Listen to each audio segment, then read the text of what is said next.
This is ILTV on the hour, bringing you the biggest stories from Israel and the Middle East in just 5 minutes. I'm Shos Bedrosian, and today is day 629 of the war in Gaza. Let's get into all the headlines at this hour. It's now the second full day of a fragile ceasefire with Iran, but the regional focus is shifting once again back to Gaza, where the war is still very much ongoing. After the IDF announced 7 soldiers were killed in Gaza on Tuesday, 5 of them have been buried so far. The families of the soldiers have had emotional funerals for them. Even President Herzog made an appearance. We also know that the families of hostages also continue their fight to free their loved ones. As the Qatari Foreign Ministry spokesperson said this week, momentum was created by the ceasefire with Iran and Israel, and says they're in touch with all sides to achieve a deal. At this time, media reports say Israel is not planning on sending a delegation to Qatar or Egypt at this time, but only once positive developments take shape. Meanwhile, suffering in Gaza continues after Israeli officials decided to reportedly halt aid, citing Hamas continues to steal it and prevent it from being distributed. The Prime Minister's office ordered the IDF to present a plan within 2 days of how to prevent Hamas from grabbing aid handed out by the Israeli and U.S.-backed Gaza Humanitarian Foundation. The pause will reportedly remain in place until the IDF presents its new plan. And members of Iran's parliament broke out in Death to America and Israel chants after the parliament speaker announced the Islamic Republic would end its cooperation with a UN nuclear watchdog group after the war with Israel. Let's take a listen. The headline? I saw.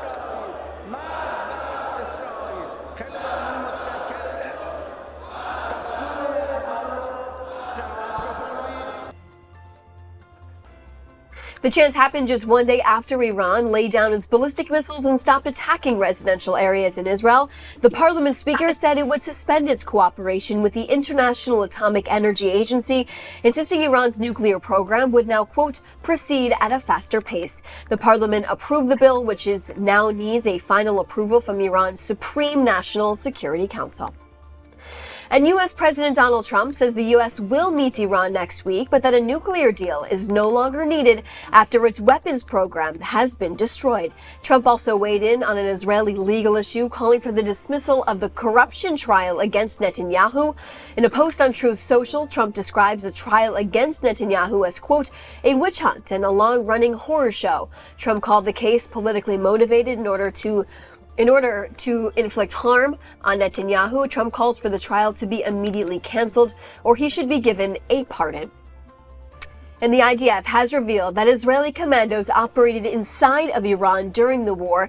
And giving his initial assessment of the 12-day war with Iran, IDF Chief Eyal Zamir said the achievements were made possible, among other things, due to the full coordination and deception by air and ground commando forces. Zamir added their forces operated covertly deep in enemy territory and carried out operations that granted the IDF operational freedom of action. Meanwhile, Mossad head David Barnea issued a rare public statement. Speaking to agents, Barnea said that Israel will be in Iran for years to come. Barnea credited cooperation with the CIA. And just 1 day after missiles stopped flying between Israel and Iran, dozens of Jewish immigrants landed at Ben Gurion Airport on Wednesday. It was dozens of new immigrants, many of them from France. Despite the recent violence, they say they're not afraid of it. Stepping foot on Israeli soil is the fulfillment of a lifelong dream for them. With the war still fresh in the air, Jewish immigrants landed, like we said, touching down with cheers, waves, and flags. Despite the war, they chose to move forward with Aliyah, their immigration to the Jewish state. We spoke with a few of them. They say they will continue to grow their families inside of Israel, join the IDF, and build their futures here as well. In addition, others spoke about anti-Semitism having a deep effect on their life and their longing to be in Israel as well. And joining us now to discuss the future of what the war in Gaza could be like, Rami Igra, former head of Mossad's Prisoners and Missing Persons Division. Thank you so much for being with us today. Thank you. So we're hearing there could be momentum for a possible ceasefire hostage deal. Do you think this is now realistic? There is great similarity between what's happening in Gaza and what is happening with Iran.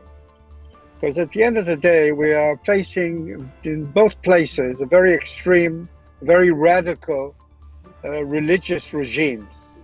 And both of them are very stubborn at what they've demanded. As we know from Gaza, the last 2 years, the Gazans have demanded basically two things: the end of the war, ceasefire, and the withdrawal of Israeli forces from the Gaza Strip. As long as Israel doesn't agree to at least most of these demands or half of these demands, we are not looking at any future for this for a deal in the Gaza Strip. The same, by the way, is with Iran. We will be.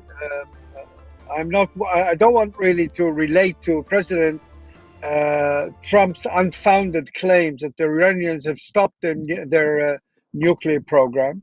We have to understand that at the end of the day, the Iranians are very stubborn. The Iranians are very nationalistic, and so are the Hamas in the Gaza Strip. And in order for us to come to a deal in both places, and it's very important that at the end of the day, there will be some kind of agreement, because this fighting in Iran is useless unless at the end of the day there is an agreement. And at the end of the day, in the Gaza Strip, we do not want to govern 2.1 million Palestinians and take care of their lives. So both places, we're looking at agreements. In the Gaza Strip, Israel will have to somehow relate to the demand of the continuation of Hamas in Gaza. And there is a way out of this, and the way out of this is the Egyptian plan, which is being presented in Riyadh in the 2nd of March. And this plan includes the rehabilitation of Gaza on the one, or reconstruction of Gaza on the one hand, but it also contains a different Arab government in the Gaza Strip, including the Hamas, including not only including the Hamas, including the Palestinian Authority, including the Egyptians and most states. And at the end, we all realize that these wars are not surgical. It's not cut and go. It is more chemotherapy. It's a long process of healing, Hmm. which we will have to go through in the Gaza Strip and in Iraq. Rami, I want to ask you, how does the ceasefire with Iran, between Israel and Iran, impact Hamas? Does it weaken them? And if it has weakened them, what does that look like? We already know that Hamas is at a very, very weak state inside of the Gaza Strip, pretty much just fighting with what they have at this point. But did this ceasefire weaken them more? I don't think that Hamas is as weak as we would like them to be. Hamas has been weakened militarily in many ways, but Hamas still rules Gaza, and Gaza is run by Hamas. They are the people that take care of the daily life in Gaza for all its population. And if you look into the population, you will see there is a lot of support for the Hamas, as Hamas being a religious entity and not a national entity. Now, contrary to many commentators on the media, I don't think that the Iranians have such a great influence on the Hamas. And I could prove it very simply in the fact that the Hamas did not let Iran know about the attack on the 7th of October. And not letting the Hamas know about, the Iranians know about the 7th of October has really hurt the Iranian project in the Middle East. The Iranians, I don't think they have anything to do right now with what Hamas in the Gaza Strip will decide. Iran has influence in the political side of Hamas, but these are the people that live in Doha, in Hmm. Qatar. These are people that live in a hotel, very rich Palestinians that have made money out of the plight of their people, and Iran is connected to them. It is less connected to the people in the Gaza Strip. And at the end of the day, when we come to an agreement with Gaza, Israel will have to find a more flexible position, as it found on January 20th, when Donald Trump came into power or came into office, and Netanyahu all of a sudden was willing to make an agreement with Hamas, which included a paragraph that said within 16 days we will sit down and talk about a permanent ceasefire, which Netanyahu has gone back on his word. Okay, this time Hamas will not accept this. It will demand international guarantees, maybe United States guarantees, and we will have to understand that without this guarantee, we will go into an endless war in the Gaza Strip, and it's the last thing that Israel needs right now, fighting in Gaza and getting this great prize, which is 2.1 million Palestinians that hate us, and we will have to take care of them for many years to come. This muddy waters in the Gaza Strip, we should try in any way that we can to refrain from going into. And this is contrary and against some of the Israeli right wing parties in the government, which every day or daily threaten Netanyahu that they would leave the government if he agrees to such a deal. And if you connect this with what Trump said today about the trial, about Netanyahu's trial, I think that you're looking at greater pressure on Netanyahu to agree to a deal which he will be very similar to the Egyptian plan presented in Riyadh in March. Right. And that's what I want to speak with you about. If there could potentially be a hostage ceasefire deal, what are the points of contention right now between Israel and Hamas? What would be the sticking points that would need to be negotiated at this time in order to move something along? Two main points which have been there the whole while. They have been there from moment one, and they're true today. One, ceasefire, a long ceasefire. Israel has to commit itself to a long-term ceasefire. This is what they demand. This is the basic demand. The next demand is Israel will have to withdraw from the Gaza Strip. I think on that section, the Hamas will be a lot more flexible, and Israel will have to maybe withdraw from the central parts of the Gaza Strip, leaving a perimeter around the Gaza Strip, and maybe the Philadelphia route, will be still within Israeli's grasp. Uh, um, about the first one, the Hamas will not change its mind, because the Hamas is basically interested in one thing: the continuation of their movement, the continuing livelihood of their women, the sovereignty in the Gaza Strip, even if it's not a direct sovereignty, even if they are the sovereign behind the Palestinian Authority, behind the Egyptians, much like the Hezbollah in Lebanon. But here we have to rely on the Egyptians, and you have to understand the Egyptians hate the Hamas more than we do. Egyptians have a long-term war with the Muslim Brotherhood, and Hamas is part of the Muslim Brotherhood. At the end of the day, if we agree to a deal where the Egyptians will be an important element in the government in Gaza, we can hope for a long process of dismantle of the Hamas and its followers. The followers are all the population in Gaza. One has to understand, Hamas has few people who are against it, but most people in the Gaza Strip are Hamas members. I want to ask you specifically about just the grip that Israel seems to have had on Iran. You know, the operation inside of Iran, the war inside of Iran. Officials have said they have been studying this, they have been working on this for 20 plus years. Why do you think Israel has had such a grip on Iran rather than Hamas? This is a war that has gone on for almost 2 years at this point, but you know, Hamas is a lot smaller than the Islamic Republic and the Iranian regime. Why is Israel having such a more difficult time dealing with them? Uh, this is a question that has been raised in Israel, especially against the intelligence community, saying, how come you were so good in Iran, and how come you're so bad in the Gaza Strip on the 7th of October? And there are very simple reasons for that. Iran is a relatively open society to the Gaza.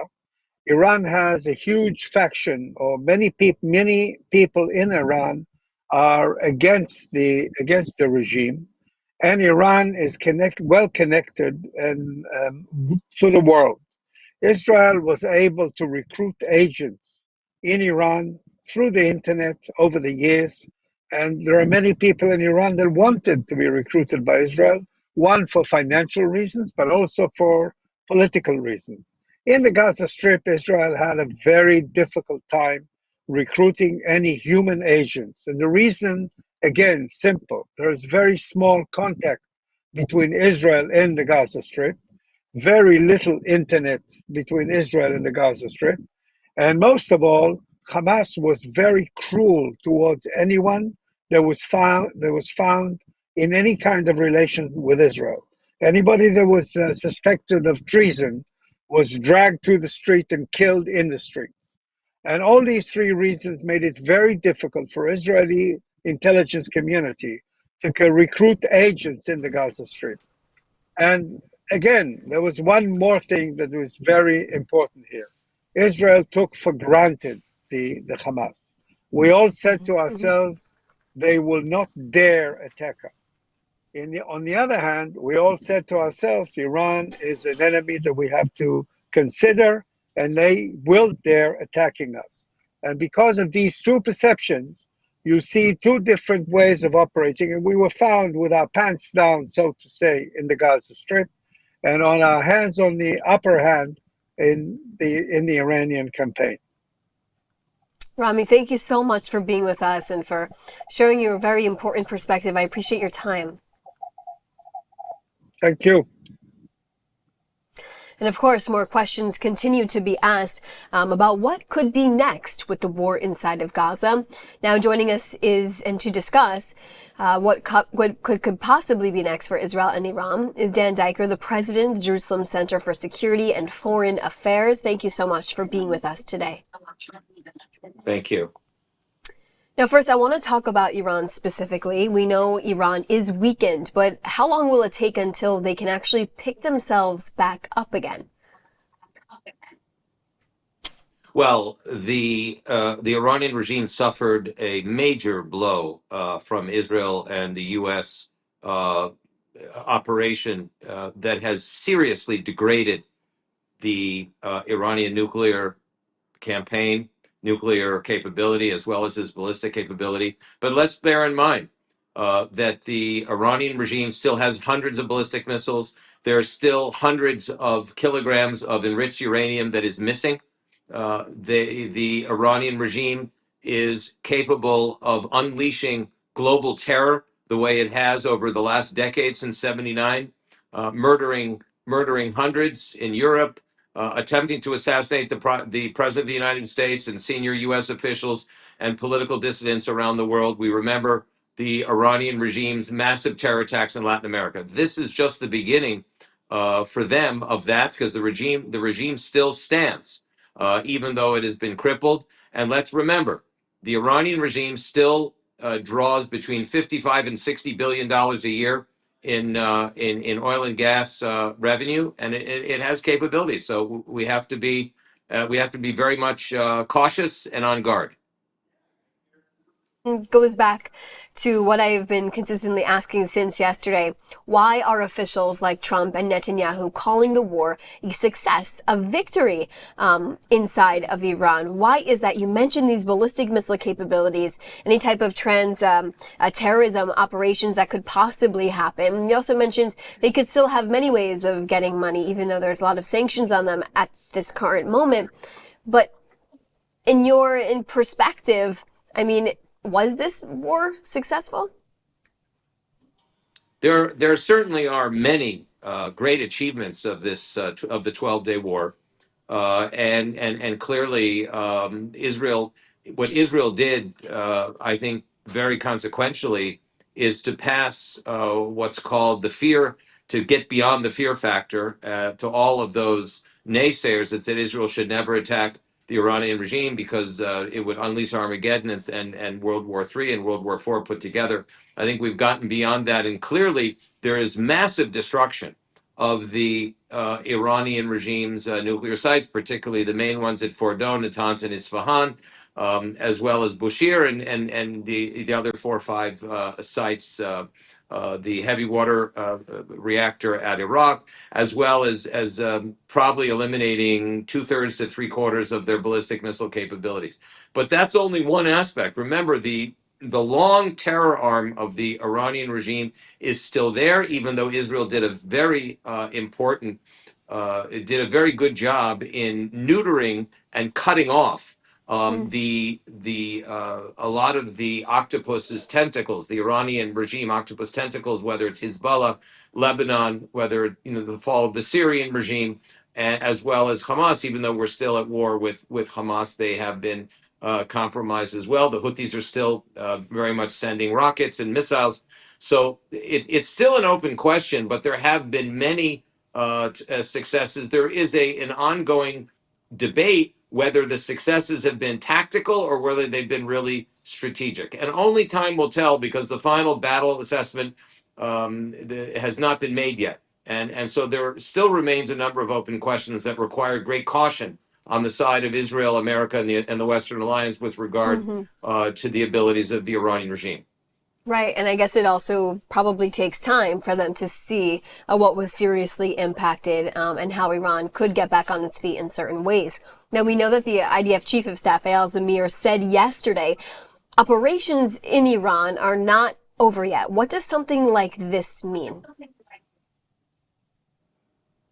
Well, it can mean a whole number of things, but we do know it's public. It's on the record. President Trump mentioned it at the NATO summit just yesterday, that there were, and Israel. I think Israeli sources have also mentioned that there were Israeli commandos on the ground at Fordo, ensuring the massive degradation of that Iranian site. And I would assume that beyond the Mossad operations, that there are Israeli operatives on Iranian soil. Certainly, they were on Iranian soil for a long time, and that was what was responsible for the great success of a lot of this three-dimensional operation. I know that there have been reports that Israeli commandos and agents will be in Iran for a long time to come. We will have to see what that really means, what that means in principle. But clearly, what has changed is Israel's approach to the Iranian regime and to all of its other enemies, and that is one of prevention. Israel, from here going forward, after October 7th, particularly in view of its success on recently on the Iranian file, will be returning to destroy Iranian threats the minute they see them being restored, whether it's the S-300 Russian-supplied anti-aircraft system, or attempts by the Iranian regime to kickstart its uranium enrichment plans, programs, or whether we begin to see a return to any kind of ballistic missile development or weaponization. You can count on Israel that it will be right in the skies again, and in other ways, to destroy these programs before they get going, in opposition or in contradistinction to what Israel did, which is really to wait it out for a number of decades. Now, I want to move over to this different topic, just about the Ayatollah. There were reports Khamenei has been actually not seen in the public eye for about 2 weeks, but just now, for the first time, he had a televised statement. He also took to X today and claimed the U.S. entered the war directly with Iran because it, quote, felt that if it didn't, Israel would be destroyed. He also claimed the Islamic Republic inflicted damage on the Al Udeid airbase in Qatar, which we know is not true. We know that the ballistic missiles that were fired at that base the other day were all intercepted. No personnel, none of the 10,000 American soldiers who were there were actually injured. So what is your take on this? Obviously, he's trying to show his country a different image here. Khamenei is a prince of deception warfare. And remember the ancient Chinese military historian and theorist Sun Tzu. He said war is deception. And clearly the Iranian regime and the Islamic Republic have been kings at deception and disinformation warfare in order to prop themselves up as a regime. We remember the Nazi regime were experts at deception warfare. It didn't really work out that well for the Nazis in the end. The Soviets as well fell apart despite their active measures, deception warfare campaign.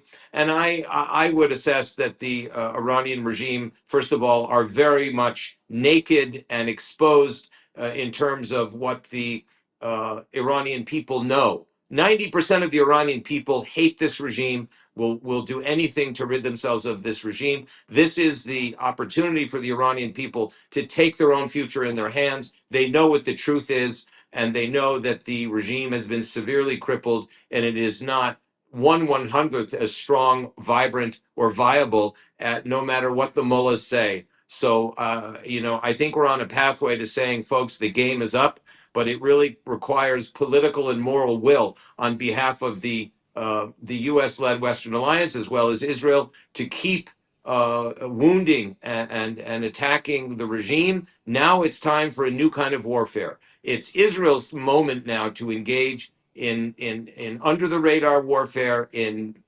diplomatic warfare, psychological warfare. This is where Israel has been less strong, but this is what it really requires to be a moment of exposing the Iranian regime all the time and its lies all the time, and helping coalesce all kinds of different powers to allow the Iranian people to empower them to take their future in their own hands and let them rid themselves of this new Nazi regime. Well, we only have a short amount of time left, but I would just want to leave you and ask you this one question. What will it take for the Iranian people to be able to rise up and to take back their country? Like you said, 90% of them do not support the regime. What will it take for them to get to the point where they can stand up, they feel strong enough, they're emboldened enough to do something like this?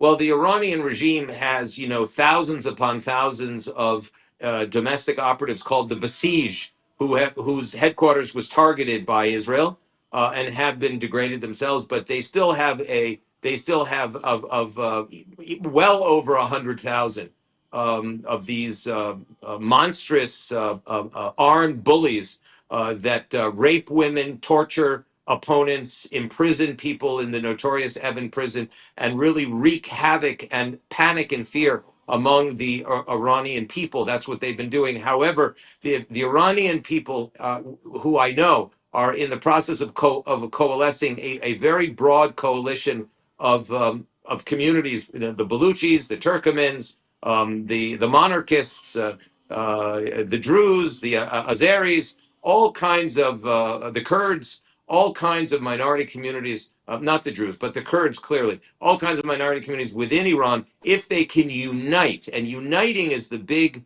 and collaborate. That is the major word, because the major opposition to the Iranian opposition has been the Iranian opposition. As complex a statement as what I just made, it has been the case. If they unite in purpose, unite in capability, and if they have the weaponry from the West to back them, they'll be able to take their future in their own hands.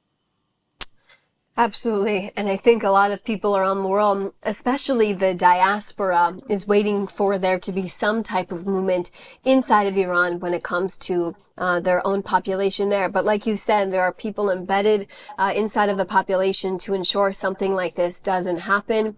And just for our viewers who are joining us right now, we know that Khamenei has just spoken publicly for the first time in more than 2 weeks.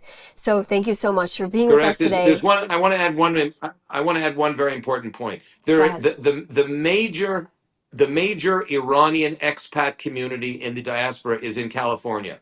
There are hundreds of thousands of Iranian men and women in California and across the United States that can play a major role in the perception, cognitive, and political warfare in order to expose this regime and encourage the American-led Western alliance to keep the pressure on the Iranian regime. They have a very important role to play, and it's time for them to step up. Thank you so much. I appreciate your perspective and time today. Thank you very much. Of course. That is a wrap here on ILTV on the hour. Thank you to everyone who joined us in this newscast as we continue to bring different perspectives to the table as the ceasefire with Iran is now in effect, but the war in Gaza also continues. Thanks so much for your time. Make sure to stay with us at the next top of the hour for updates.